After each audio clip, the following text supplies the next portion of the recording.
Okay, I thought I'd make a video on powder coating bullets here. Tons of ways to do this. Everyone's got their way. I had somebody ask me on Instagram after I sent some pictures. They were having trouble PCing bullets, and when I described my way, they said, I never heard of that. So I'm just going to do a quick video. Here's some stuff you might need. Obviously some bullets. These are the NOE 452, 232 grain, hollow point, cut point, flat point. These are the flat points. Actually, the hollow points are in the oven right now. Whoops. I just did these. These are the NOE. They're 360 diameter, 294 grain. It's a copy of the old Lyman 358-009. These are hollow point and cut point. And these I just finished. So if you're going to do taller bullets, these are the mini ice cube trays, silicone. They were made by Casabella. I'm pretty sure they're out of business. I got these like, I don't know, 2014 at a thrift store thinking, hey, that might work. And I never saw anyone doing it. And anyways, that's what I came up with. I think a lot of people are using these now. These are really good for, like I said, 358, 357, 9mm, 38 Super, 380. I mean, you don't really need 380, but tall bullets, this is the way to go. And I do stand them up. So that's my trip. Now, if you're doing pistol, or if I'm doing pistol, I use this parchment paper. I'm going to stand them up, get as many on there as I can, try not to get them to touch. I'll just say a couple of things about why I stand up bullets. I tried everything. I mean, when I got into powder coating, I think Elvis Ammo was the only guy doing it, and I learned from Elvis with his basket method, and shout out to Elvis. Thanks for teaching me, man. The basket thing didn't work for me. I got clump bullets. When I tried to break them apart, I basically ruined too many bullets and just said there's got to be a better way. So this is what I do. I stand them up on parchment paper. My angle is, if you've ever read any of the work from F.W. Mann or Verrill Smith, LBT bullet molds, they kind of cite the bullet bases, as perfect as they're going to be, is going to affect accuracy as well as the concentricity of the bullet. And so my angle is, if you stand them up, you're going to get through gravity, and when the powder melts and cooks on there, it's going to be a concentric as can be, a flow. And I have found that it actually improves the bases of plain base bullets if you size them, because the sizing die is going to, you know, just kind of get all the little, I guess, powder coat debris off the end. It just flakes off and the bases look perfect. Any kind of imperfections, a little minor wrinkle, you're never going to know. Some other tools you might need. I use these needle nose pliers. I have two because I also use the plastic BBs, and I just found out in the NOE hollow points, the plastic BBs get stuck in the hollow point. So one to get the bullet out, tap out the powder, the other to get the BB out of the hollow point. I use Eastwood paint, powder, tons of stuff out there. This is Ford Light Blue. Get a thermometer for your oven, one that goes up to 400 at least. And you put it in the oven, because my oven, it's a Black & Decker here, which you'll see soon. It's squirrely. Sometimes the thing is right on, other times it isn't, so I just check it out. What else? Before we actually demonstrate, powder. This is a tub that I'm going to dump the powder with the BBs in. So let's see if I use these Ziploc, I don't know what they are, just plastic tubs. Maybe you can see in there, there's BBs, some powder. I did a couple of, I don't know, 3-4 teaspoons, tablespoons, something. Handful of BBs. I used Teflon tape on the outer edge here to keep the powder dry. Humidity is a real bad thing for powder. These, when you get bullets in them and shake them around, the tubs are gonna crack. So I kind of put a couple broken ones under here and shake them up, and you know, you save some of them. They're not going to last, basically. So some Teflon tape. Anyways, let's show you some of the technique. Okay, so we are back. We're going to use some of these thrift store BBs, $1.99, and you don't need much. What I do, this is the Ford light blue, and again I put Teflon tape around all these tubs because when I'm finished I leave a little bit of powder. I try not to leave too much in there, and the BBs in there. And the same with this Eastwood bottle. I'm going to put Teflon because this stuff I have found, if you want to get really good results, do all this powder coating when it's super dry. Even if you're in a humid area, what you could do is in a small room crank up an electric heater, and that should cover things. So okay, what are we doing today? We're gonna do LBT, the 45 to 30 grain, and these NOE, they're 255 grain flat point. We're not going to check out the oven just yet, but I'm going to dump some of these in here. I'm just going to use 3 different colors today. So this is light blue, that's for dark blue, and I have ruby red here somewhere. Where the hell did it go? Yeah, here it is. And the reason why is, actually I was at the, I was shooting a couple of weeks ago, and I did all these bullets in silver because I thought they'd look cool. I kicked over and they were test rounds, and I kicked them over, and so who the hell knew what they were at that point?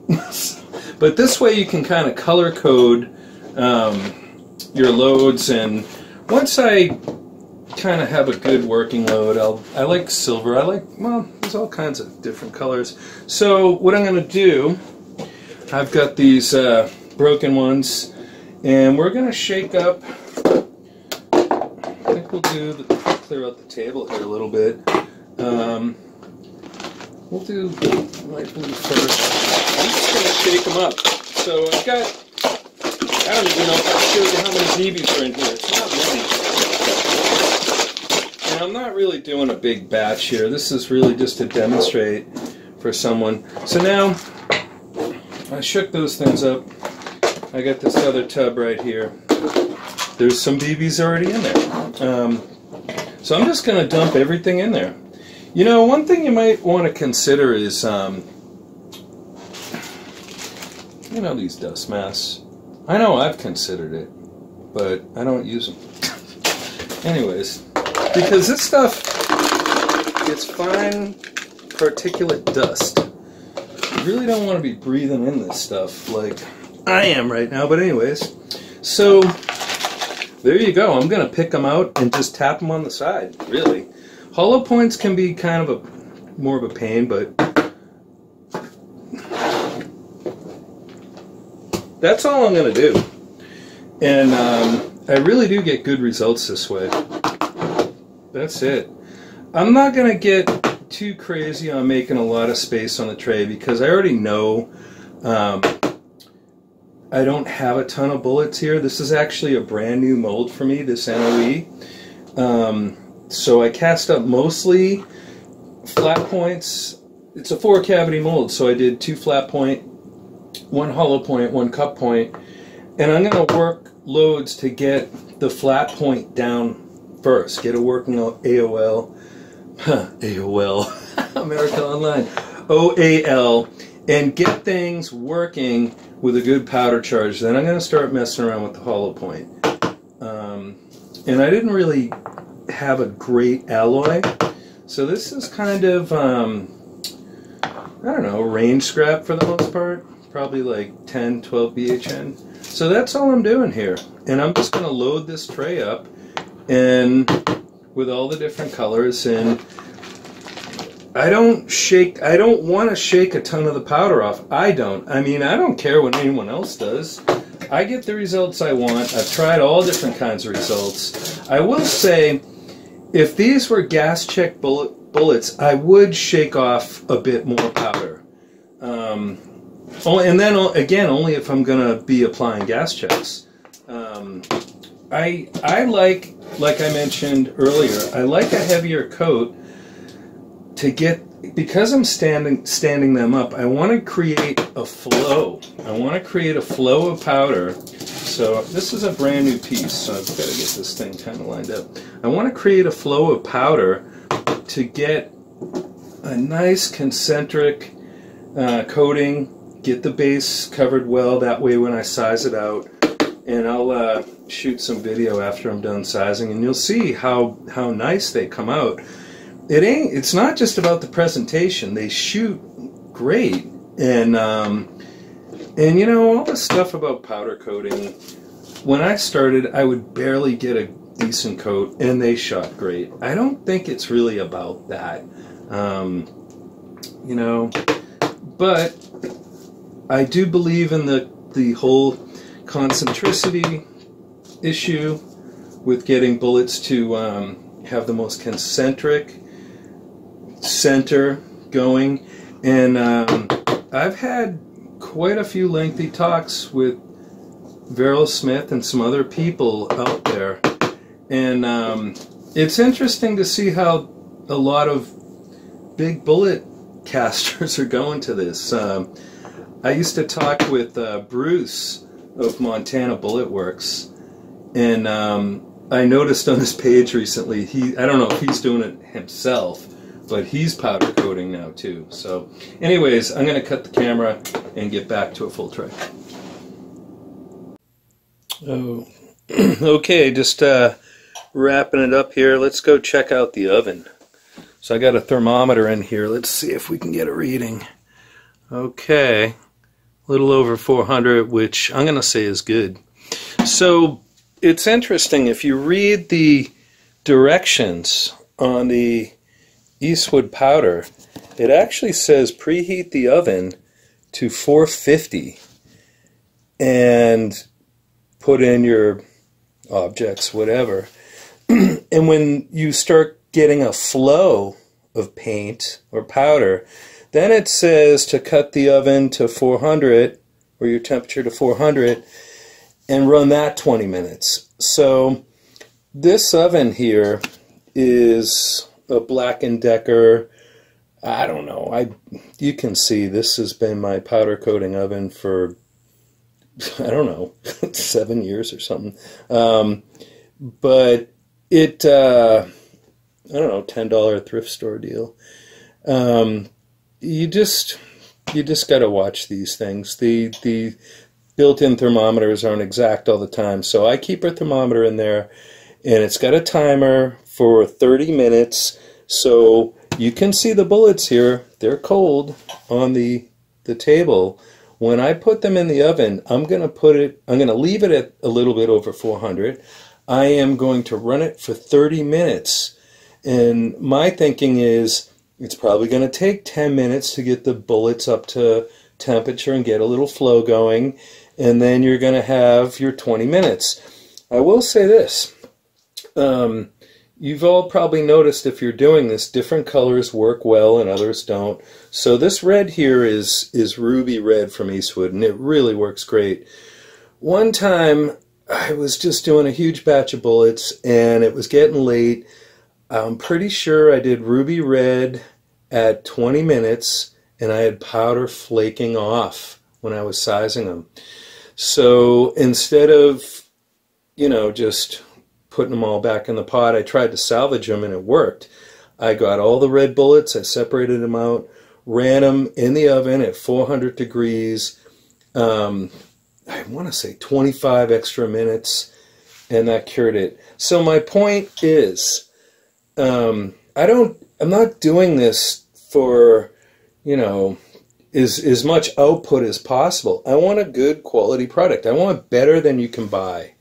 And so what I'm getting at is, if you're in doubt, it's not going to hurt to run the oven a little longer. It really isn't. And actually, it's probably a benefit anyways. But so you don't want flaking. I don't do any smash testing, anything like that. I figure if you size them, you're going to know if you're getting some, at least that's when I noticed. So I'm going to finish this tray up. Maybe I'll do a few more and just show you, because I don't actually shake out every bullet. If it looks good, I'll leave it. So let's see what's left in here. So, you know, here, I'm going to take some of these BBs and see if I can shake them back in the tub. Okay.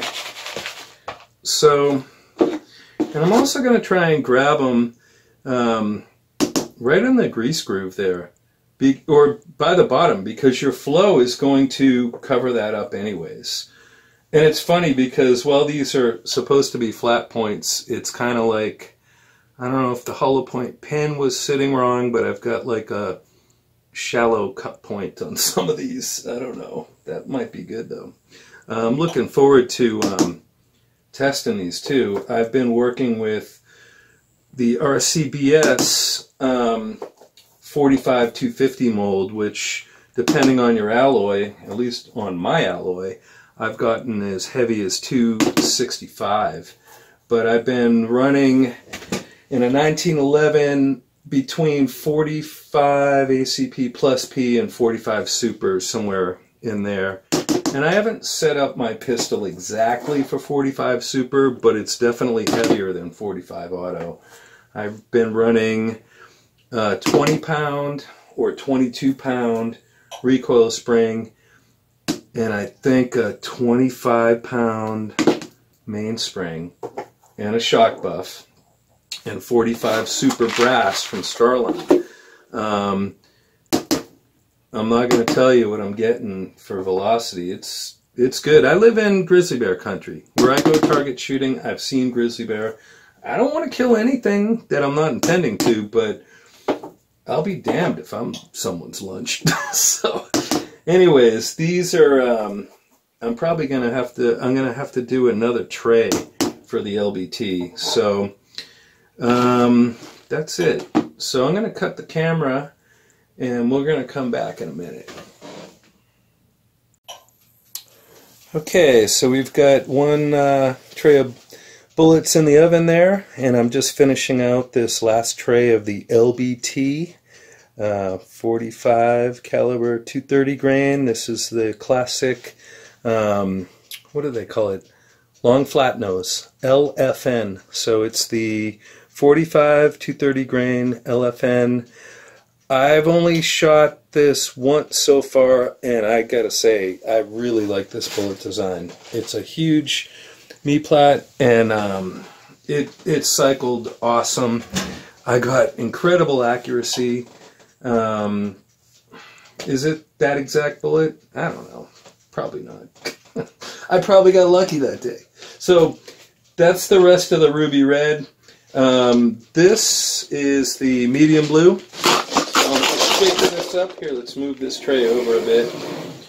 I don't even shake the bullets that much. I don't know if you saw that the first time around, but I don't know. I really believe keeping the powder like super ultra dry, doing things in a super dry environment, whether you create it or whether it's natural, helps big time. So anyways, let's, so again, I use 2 of these broken, cracked Ziploc. What are these? These are the number 5. I don't know if number 5, number 2 makes a difference. I've used both and have had good results. I got these at Walmart. I think they come in packs of 3. Again, if you try and do a ton of bullets in here, you're going to go through these quick. So, you know, I don't know. That's just kind of, so this is the Ford dark blue. It's kind of like medium blue. So you can get the Ford light blue, Ford dark blue, and Cadillac blue. It'll be light, medium, and dark blue. And again, this is Teflon tape. It's getting ratty here, but again, my understanding is powder coat powder has a lifespan or a shelf life, and so to me, to keep that stuff dry is just to your benefit. So again, now I've got this bigger pile here.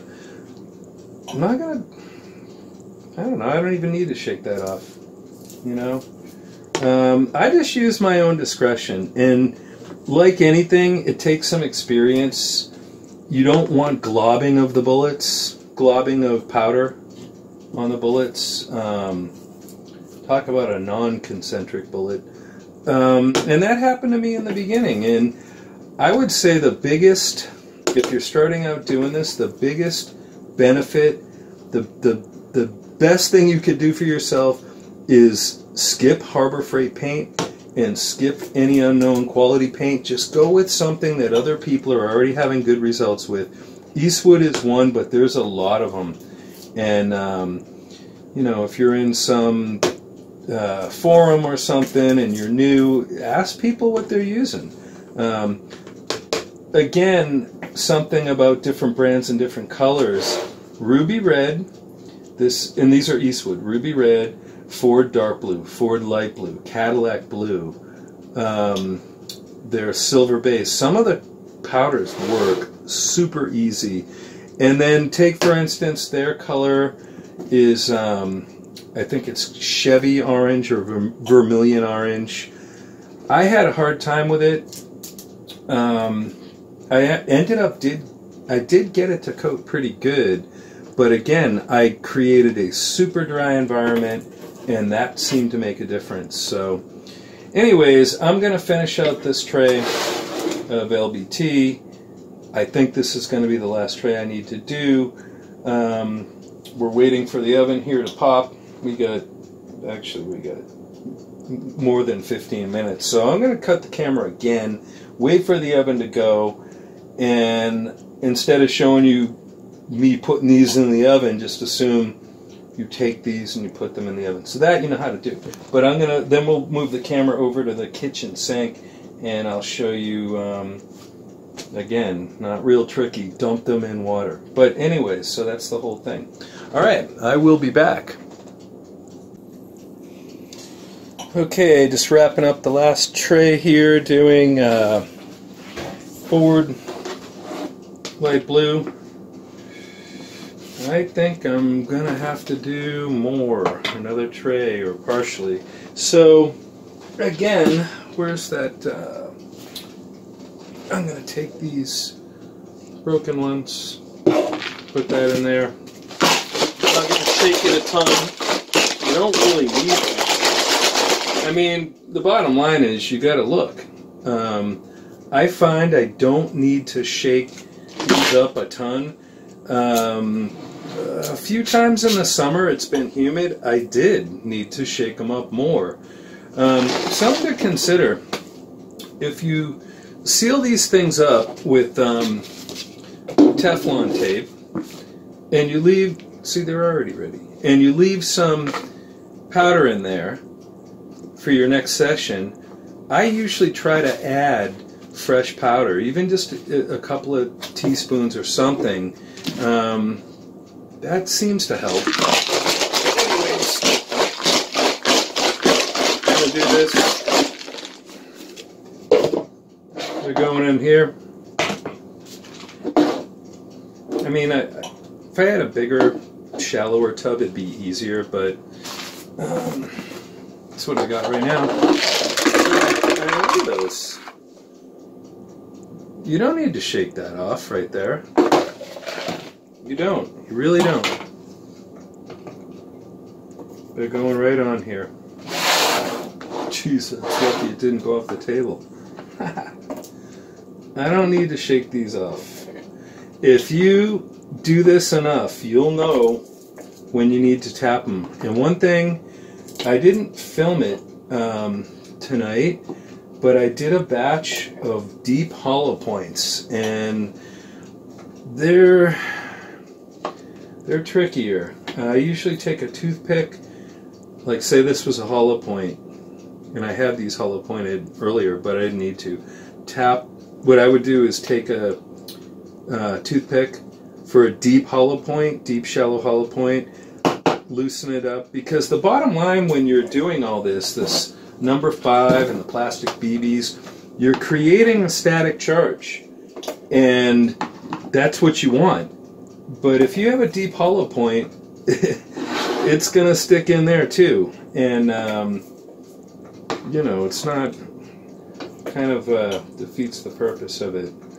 So anyways, I'm not even shaking these off, and part of it is I dumped out that amount of bullets and there's no powder in there, so I don't need to shake it off. Here, let's see if we just dump a ton in with the powder. See, you get the powder on there. It's a two-way street. I mean, it can cover little imperfections, but I want to shake that off, you know.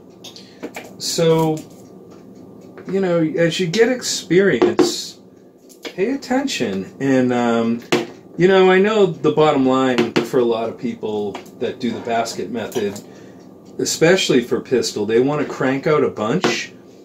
And I'll admit, it probably doesn't make a huge difference at pistol caliber ranges to have, you know, all these concentric bases and all this business. But like I said, and actually I did go back recently to try the basket method with a bunch of 380 auto bullets. 100 grain Arsenal truncated cone, really nice bullet. Basically ruined like, I don't know, 75–80% of them, and because they got stuck together, and I probably should have cold water quenched them quick or something, but it didn't work out. And after that, I'm like, you know what? Instead of casting a bunch of bullets, putting them, you know, through this whole powder coating process for a waste of time, I'd rather take my time doing this and lose time doing this than doing all that work and then having to start over with nothing to show for it, really. So, and you know, as far as pistol calibers go, these are obviously 45 auto. I shoot a 1911 mostly, but I also have a high point 45 auto carbine that I've actually enjoyed shooting to the point where I think I'm going to get a little bit of a nicer 45 auto carbine. And you might have an argument that, you know, you've got a longer barrel and you're going to have the potential for more accuracy down yard. So would this make a difference? I don't know. No one's done any testing. Whoop, there's the bell. Okay, we will be back. Okay, so the bullets are still in the oven there. This is a, I think this is a, what they call a fryolator tray for cooking in a commercial kitchen, you know, French fries and stuff. It's kind of heavy duty. Got it at a thrift store. You can see the sink is full of water here. I'm just going to throw it in there, and I'm going to dump all the bullets in there. And then, here, let's see if I can do this. Well, I'm trying to film. Okay, I just had to position the camera here. As you can see over there, I like to use Ajax soap. and I have a toaster. Let's get the bullets. And, you know, you're going to want some oven mitts. These things get hot. Even with oven mitts, it's, you know. All right. Let's see here. And I'm just going to throw the whole thing in, parchment paper and all, because it doesn't really matter.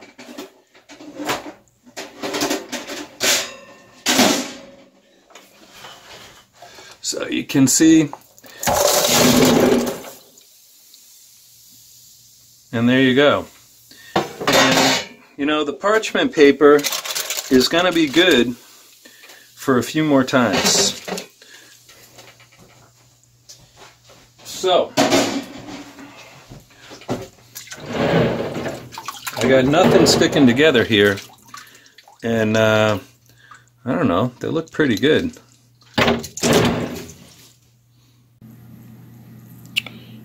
Okay, so here's the mix of LBT and the NOE, hollow point, cut point, and flat points. And then here is the NOE 360294 grain. Let's see if I can get closer. Definitely not an expert with this camera stuff, so hopefully it's keeping in focus. These are not sized yet, so there's kind of, you know, some little imperfections here and there. These, you know, this stuff ain't perfect, and the idea is you don't need perfect. My reason for doing it this way, like I mentioned, is I got, with the basket method, I got bullets stuck together that I had to smash apart that were basically not really usable at that point. And I like a little bit of a heavier coat for the reasons I stated. Let's see if I can kind of spread these out a little. So, you know, you can see there's hollow point, there's just different things in here. I only did 3 colors, and that's typically what I do for my test loads of bullets. I haven't loaded for yet, but these are going to be good. So that's what we did tonight, and I'll be sizing these up tomorrow, and then they're ready to go. You guys have a great day. Okay, we are waiting for the oven to pop one last time. Here's what the outcome was for today's powder coating. So we got the LBT 45 auto, 230 grain.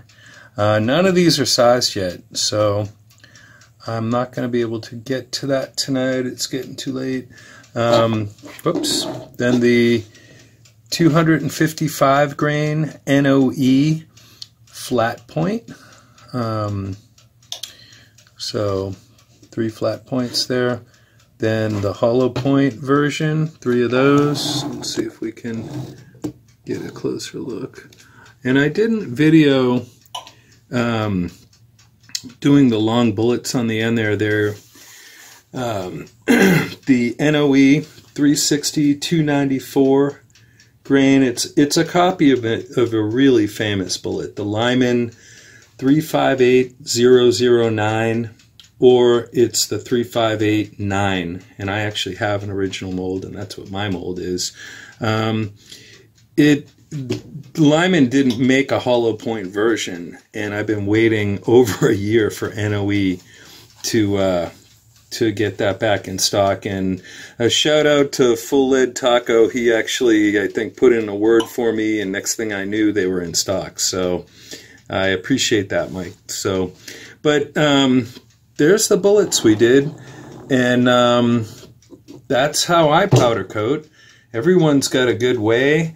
If anyone has any comments on how they think I could improve my methods, that'd be great. Or if you just want to comment, random whatever, go for it. All right, everybody, have a great day.